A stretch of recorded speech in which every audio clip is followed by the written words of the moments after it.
pensando especialmente que hoy recordamos que Cristo ha resucitado. Amén. Eso no es una noticia, eso es una notición. No resucitó. Sería paupérrimo, sería muy pobre que hubiese resucitado a otros y él no se hubiera podido resucitar. Y precisamente después Eduardo nos hablará de la resurrección. En la pasión, la muerte, la resurrección de Jesús hay muchas lecciones y obviamente esta mañana ni pretendemos abarcarlas todas, sería presuntuoso, y vemos lecciones de cómo fue profetizado en el Antiguo Testamento. En los Evangelios es muy interesante cuántas veces sale para que la Escritura se cumpliese, lo cual nos habla de la profetización en el Antiguo Testamento. Quisiera llevarnos en esta mañana a Lucas capítulo 22. Vamos a leer una serie de versículos en Lucas capítulo 22.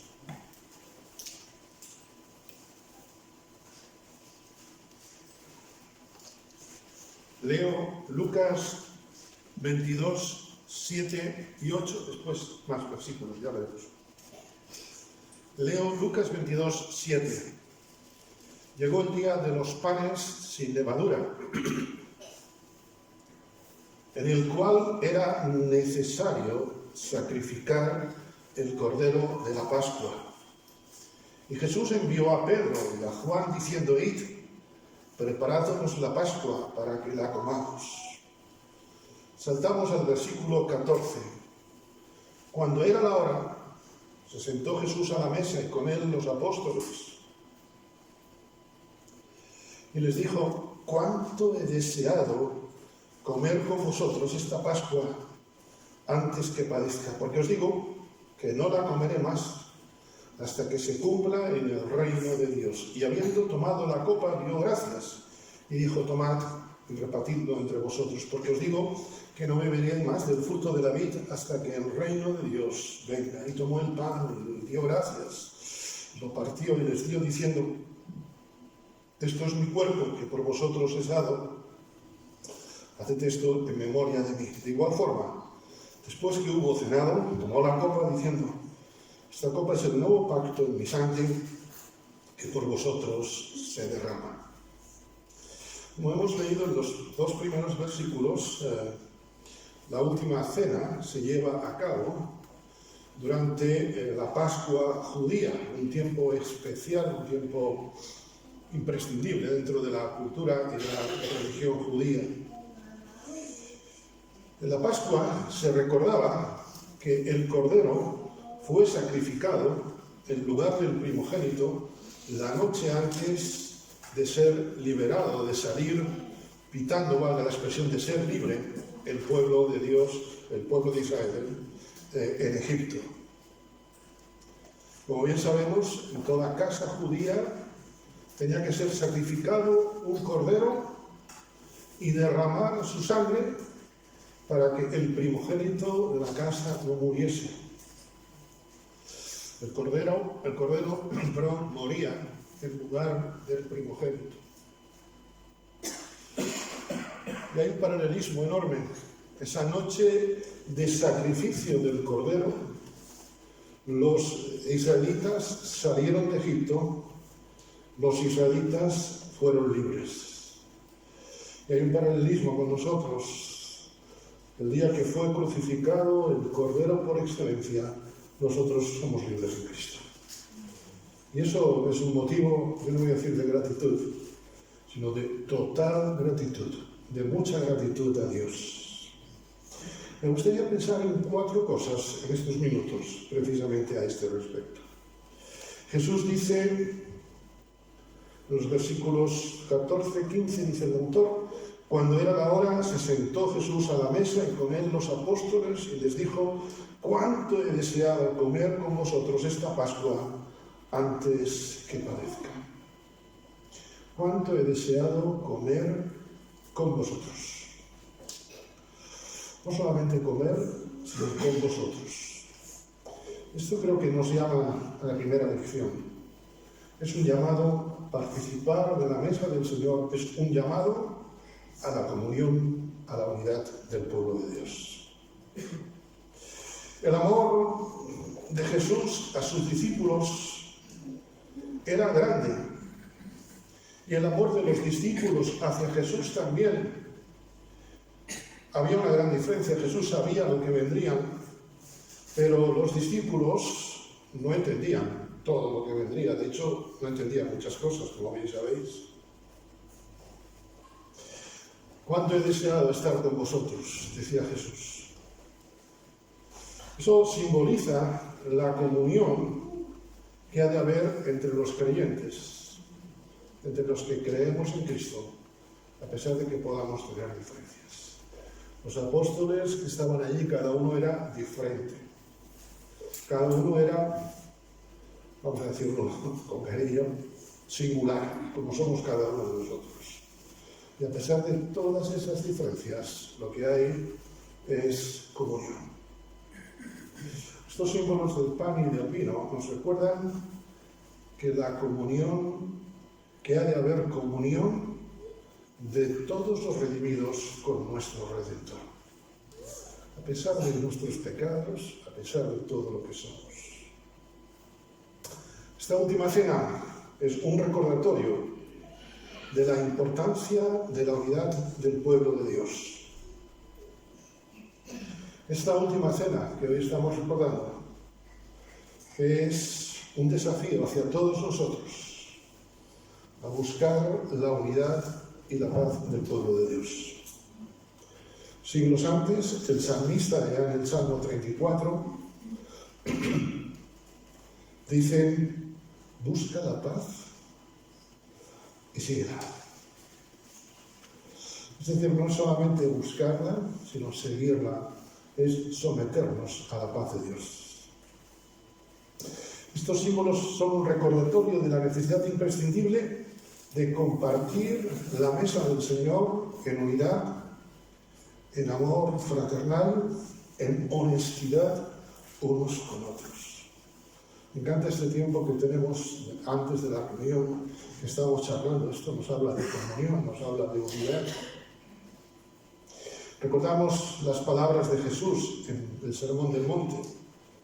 Si traes tu ofrenda al altar y allí te acuerdas de que tu hermano tiene algo contra ti, sigue como si nada, ¿no? Si traes tu ofrenda al altar y te acuerdas que tiene tu hermano algo contra ti, deja allí tu ofrenda delante del altar y anda, reconcíliate primero con tu hermano y entonces ven y presenta tu ofrenda. Fijaros hasta qué punto Dios entiende que es importante, imprescindible, la comunión del pueblo de Dios. Desde luego, queridos hermanos, antes de pasar al segundo punto, hoy estamos no solamente ante un recordatorio, sino ante un acto importante. Vamos al Evangelio de Juan, capítulo 13. Y es otro pasaje también sumamente conocido, del Evangelio de Juan, capítulo 13. Estos días se ha recordado bastante.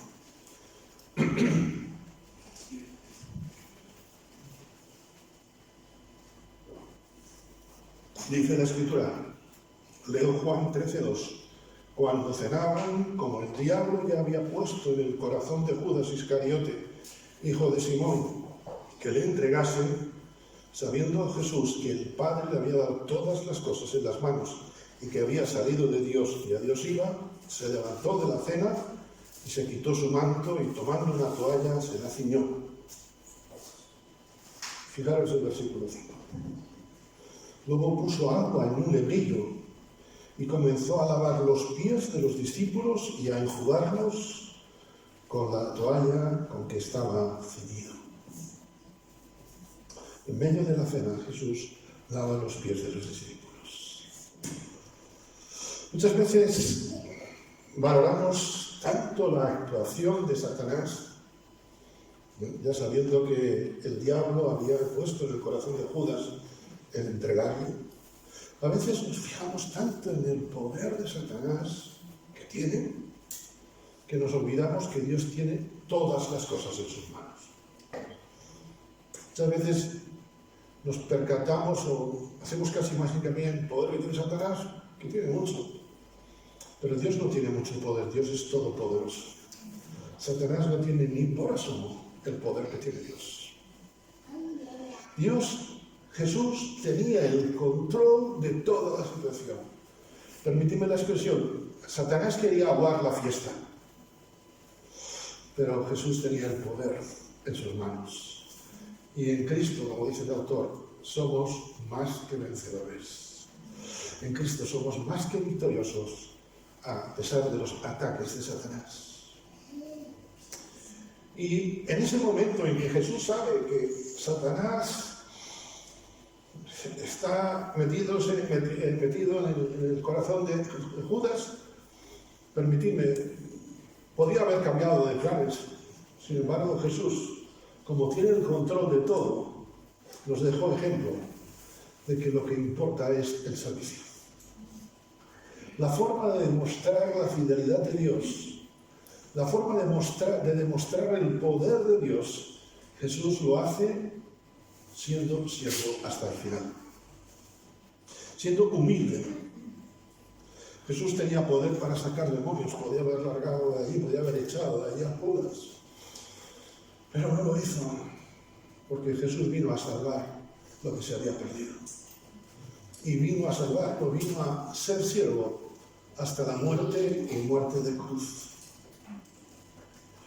¿Sabes? Una de las cosas que a mí me conmueve pensando en estos días, en este acto, es que aunque haya un Judas Iscariote, aunque Satanás quiera hacer de las suyas, Jesús nos demuestra que el servicio a los demás es más importante. Que el servicio a los demás es parte de ese poder de Dios obrando en nosotros. Porque si no pudiéramos actuar porque Satanás nos ataca, entonces ¿dónde estaría el todo poder de Dios, verdad? Jesús lavó los pies a sus discípulos. ¿Y cómo olerían aquellos pies? No eran con un calzado como el nuestro hoy en día. De hecho, el tipo de calzado cerrado es un invento prácticamente del siglo XVIII, XIX. ¿Cómo olerían? ¿Sabes? La humillación, el servicio a los demás a veces conlleva momentos que tú dices, qué duro, pero vale la pena. Porque dice el Señor que nuestro trabajo para Él no es en vano. Aunque a veces haya que limpiar algunos pies, entendedme. El primer mensaje de la Santa Cena es un llamado a la unidad y el segundo mensaje es un llamado al servicio humilde. Y quiero hacer hincapié en este binomio, servicio humilde. Porque si no es servicio humilde, no es para la gloria de Dios. Aprended de mí, decía Jesús, que soy manso y humilde. Es muy curioso, porque en los versículos 2 al 5 no vemos una sola palabra de Jesús, pero vemos toda la actuación de Jesús. Amén. ¿Sabes? Esto me habla de mi vida, me desafía, porque lo que va a hablar de nosotros no es tanto lo que decimos, sino cómo nos humillamos por amor a los demás, por amor al Señor. Jesús, permitidme la expresión, da uno de los discursos más grandes sin palabras. El servicio humilde no usa palabras grandes, sino acciones sin hacer publicidad. Recordamos 1 Corintios 13. El servicio del amor no presume, no reclama, sino que se entrega. Y podríamos leer, lo vamos a hacer, el tiempo se nos pasa, 1 Corintios 13, y sustituyendo la palabra amor por la palabra Jesús, y veréis que Él lo cumple todo. Jesús nos ha dejado un ejemplo visible, palpable. En nuestro texto que leíamos de Lucas 22, los versículos 19 y 20 dicen, tomó el pan y dio gracias, y lo partió y les dio diciendo, esto es mi cuerpo que por vosotros es dado, haced esto en memoria de mí. De igual manera, después que hubo cenado, tomó la copa diciendo, esta copa es el nuevo pacto en mi sangre que por vosotros se derrama. Estamos recordando en esta mañana la última cena de Jesús. Y al recordarlo estamos declarando varias cosas. En primer lugar, que el antiguo pacto hecho por Moisés por medio de la sangre de animales para cubrir el pecado ya quedó cancelado ese pacto, porque el verdadero, el perfecto Cordero fue a la cruz y no solamente murió por todos, sino que murió por mí, murió por ti. Y a mí me gusta mucho esto, no solamente pensar en que Jesús murió por todos, sino que Jesús murió por mí. Que no lo merezco, ni lo merecía, ni lo mereceré, pero su amor le llevó a morir por mí. Al recordar esta última cena, estamos también declarando que proclamamos y anunciamos que toda persona hoy necesita entrar al nuevo pacto por medio de la fe en la sangre de Cristo para recibir salvación y vida eterna. Proclamamos que la única forma de recibir salvación y vida eterna es depositando nuestra fe en Cristo, que es el autor, y aquí lo vemos, consumador de nuestra fe. Porque si no hubiera ido a la cruz, nuestra fe no estaría consumada. Estos símbolos son un llamado a que cada uno de los presentes nos examinemos delante de Dios y recordemos que no hay otro camino al cielo. Jesús es el único camino que va al cielo. Recordamos que hay un solo Dios y un solo mediador entre Dios y los hombres, Jesucristo hombre, el cual se dio a sí mismo en rescate por todos, por mí, pon tu nombre, de lo cual se dio testimonio en su debido tiempo. Hoy estamos dando testimonio porque hoy es día de salvación. Quisiera concluir. Estos símbolos son un llamado a la gratitud. Decía al principio que al igual que Israel la última noche que en Egipto celebró la ofrenda del Cordero y fue libre, nosotros somos libres. Dice el autor de 2 de Corintios, el apóstol Pablo, el amor de Cristo nos constriñe pensando esto, que si uno murió por todos, luego todos murieron y por todos murió, para que los que viven, los que vivimos, ya no vivamos para nosotros, sino para aquel que murió y resucitó por nosotros. Permitidme, en el Antiguo Testamento se llama qué bendición. Nunca podremos dar gracias totalmente a Dios por toda su salvación, pero participar de estos símbolos es parte de esa gratitud. Los símbolos del pan y del vino nos recuerdan que somos libres del pecado y que como Israel en el desierto tenemos una trayectoria hasta que lleguemos a la tierra prometida celestial, hasta que lleguemos a la presencia de Dios. Pero que a pesar de todo, a pesar de los desiertos, a pesar de las dificultades, en Cristo somos libres. Que el Señor os bendiga.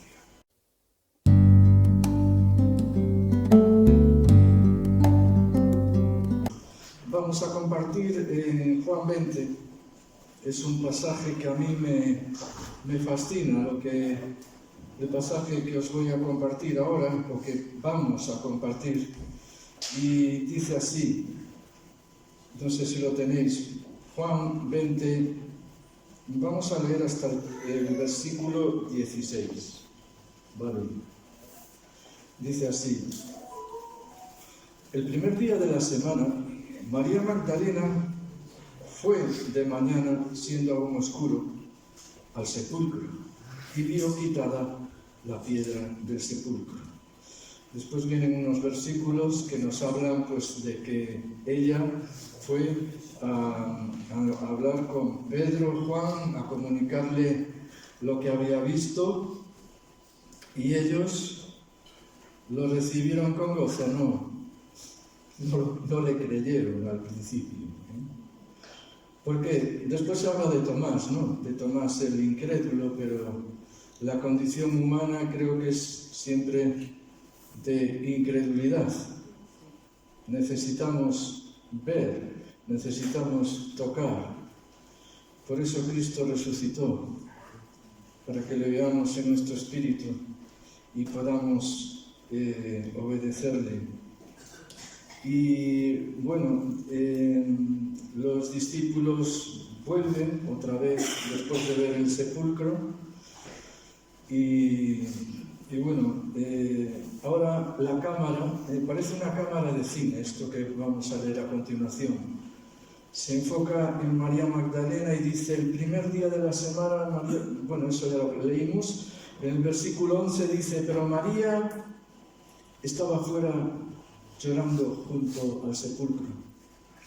Y mientras lloraba, se inclinó para mirar dentro del sepulcro y vio a dos ángeles con vestiduras blancas que estaban sentados el uno a la cabecera y el otro a los pies donde el cuerpo de Jesús había sido puesto, y le dijeron, mujer, ¿por qué lloras?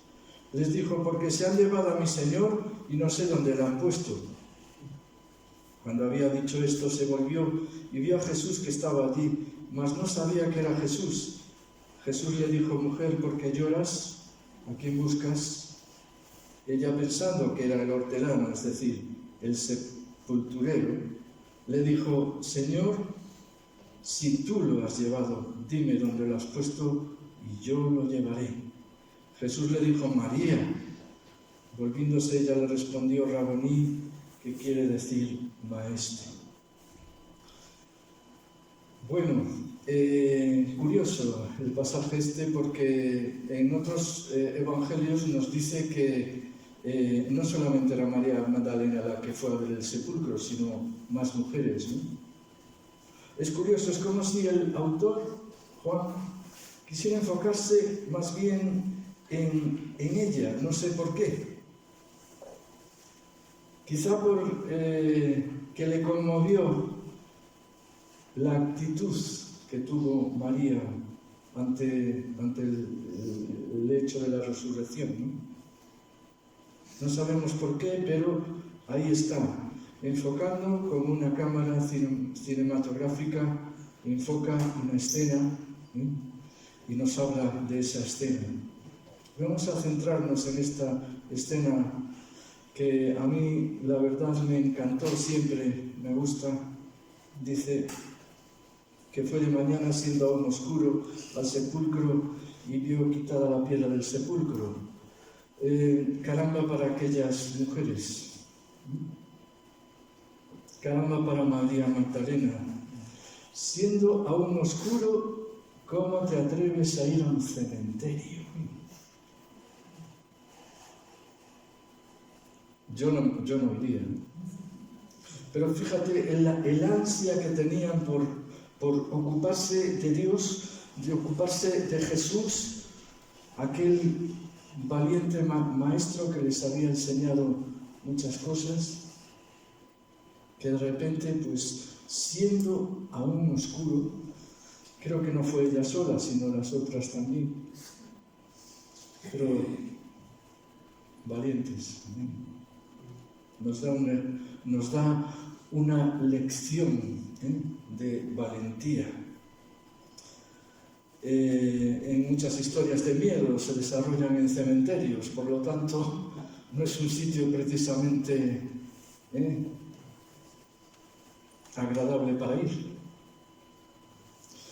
Pero fijaos, ellas se acercaron, quisieron acercarse a Jesús, ¿no?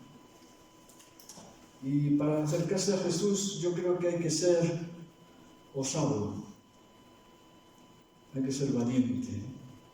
Mucha gente no viene a Jesús porque tiene miedo de lo que piensen los demás. Yo creo que en este barrio hay gente interesada en Jesús, pero no se atreven quizá a entrar aquí por miedo a lo que piensen otros. El que entre aquí es porque es decidido y valiente, quiere conocer a Jesús. O tal vez, si te acercas a Jesús, te va a pedir algo que tú amas mucho y lo tienes que dejar. Entonces, mucha gente no se acerca. Otra, pues porque piensa que es una fantasía, incluso ridícula para muchos, pero hay que ser osado. Y María fue osada. Yo diría que incluso un poco imprudentes aquellas mujeres. si lo vemos desde el punto de vista humano, pero cuando algo te interesa de verdad, ¿no es verdad que haces lo que sea para conseguirlo? Los malintencionados dicen que si Jesús y María Magdalena estaban enamorados, que incluso eran una pareja, a nosotros personalmente nos suena irreverente, ¿verdad? Y el amor que sentía María Magdalena hacia Jesús, creo que no era una cuestión meramente sexual, ¿no?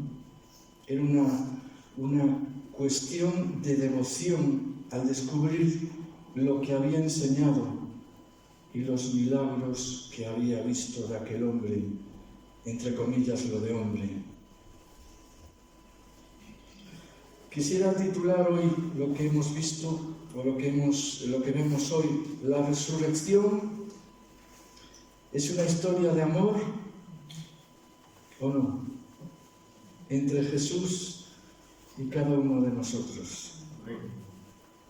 María Magdalena, tal como se ve aquí, el cineasta enfoca la cámara y nos muestra una escena en la cual María llora.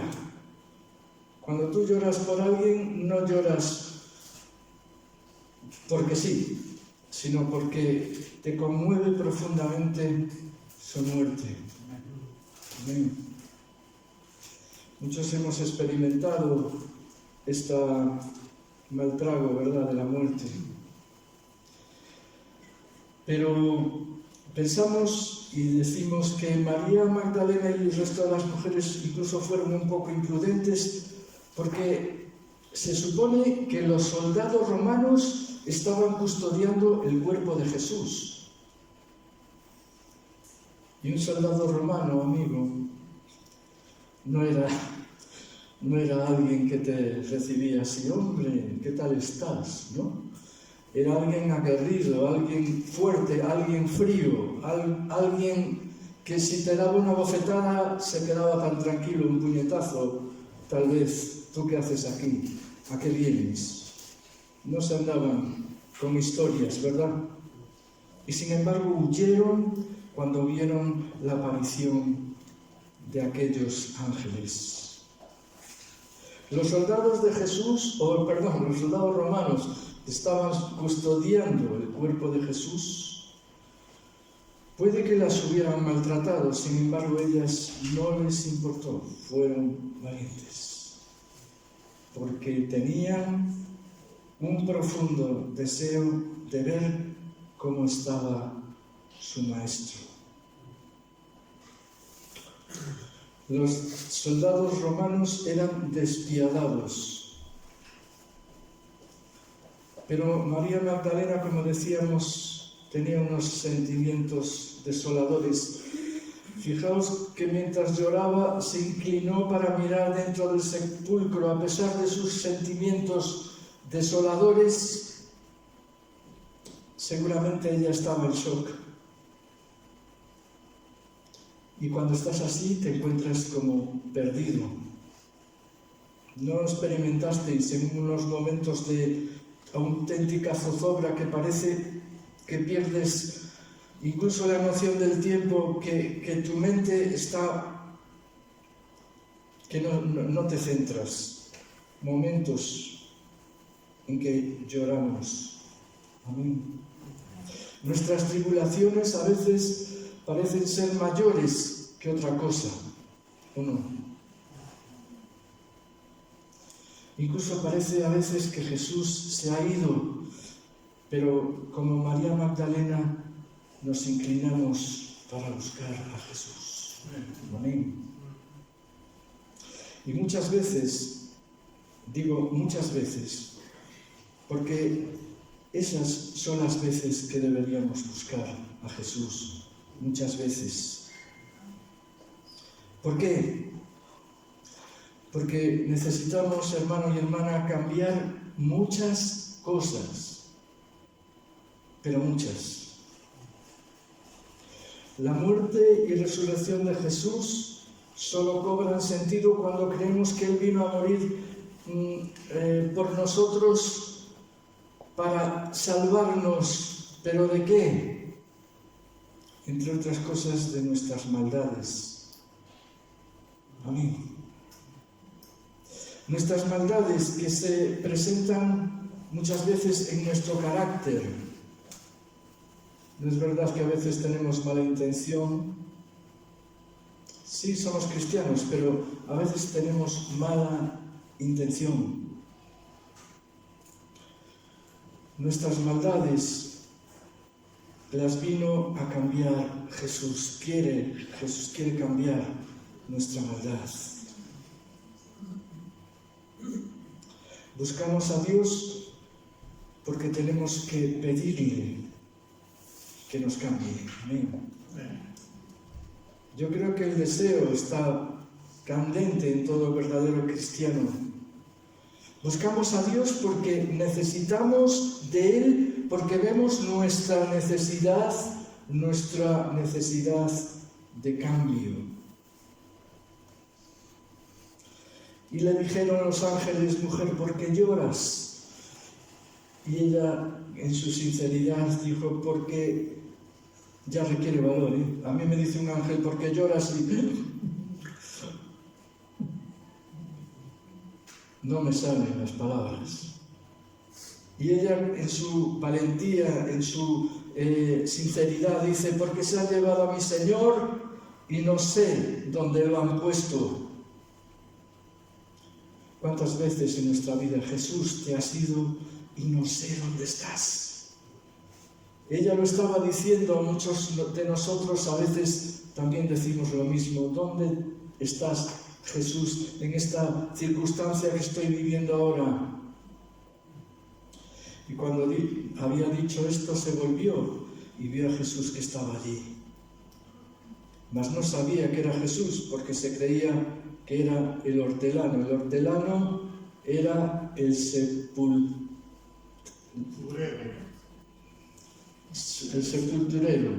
Amén, gracias. El sepulturero, ¿vale?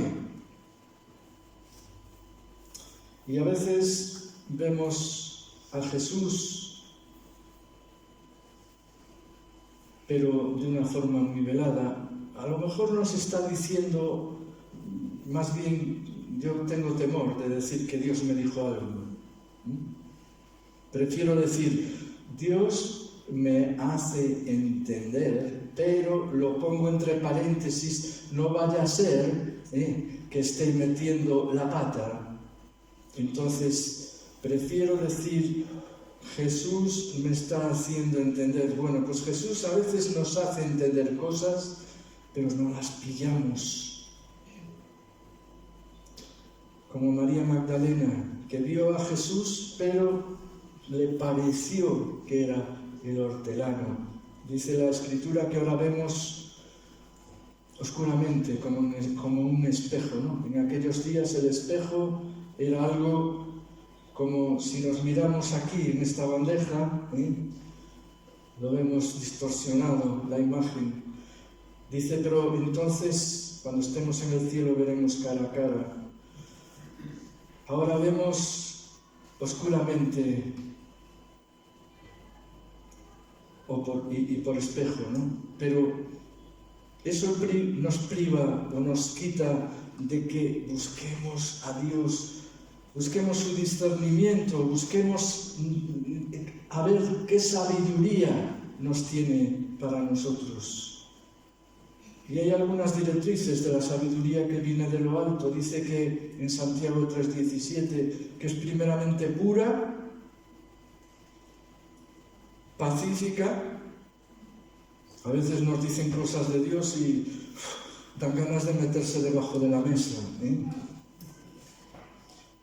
Pura, pacífica, amable, benigna, es decir, dócil, dicho de otra manera, dócil, llena de misericordia, llena de buenos frutos, sin incertidumbre ni hipocresía.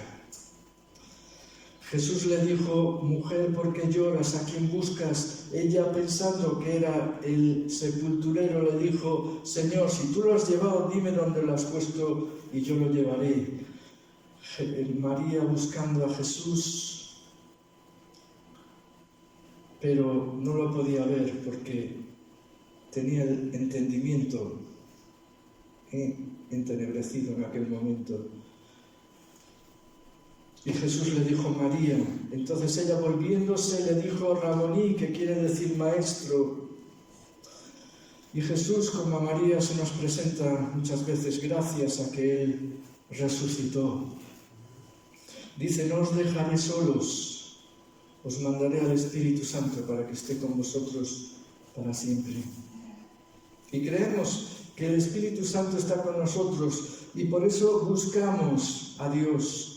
Porque buscamos su sabiduría y Jesús se le presenta de repente a María, como a nosotros a veces se nos presenta de repente.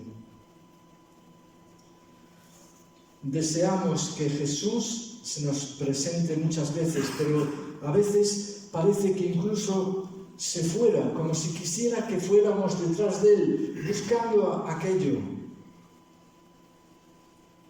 Se hace de rogar, parece, ¿verdad? Si vemos en Cantar de los Cantares, vemos como la novia va detrás del amado. Dice: lo busqué, mas no lo hallé. ¿Por qué? Porque Jesús a veces se hace de rogar. Está probando tu fe, está probando hasta qué punto estás dispuesto a buscarle. Jesús murió en la cruz y ha resucitado para relacionarse con cada uno de los que creemos. Para tener una relación de amor, como antes dije. No solo eso, sino que, como antes también he dicho, ha dejado al Espíritu Santo para darnos poder para hacer su obra. Y concluyo: más gracias sean dadas a Dios. ¿Por qué? Como dice en 1 Corintios 15, 57-58, bien conocido: más gracias sean dadas a Dios, que nos da la victoria por medio de nuestro Señor Jesucristo. Así que, como consecuencia, hermanos míos amados, estad como firmes y constantes, creciendo en la obra del Señor siempre, sabiendo que vuestro trabajo en el Señor no es en vano. Amén. Amén. Pues que el Señor os bendiga. Vamos a orar.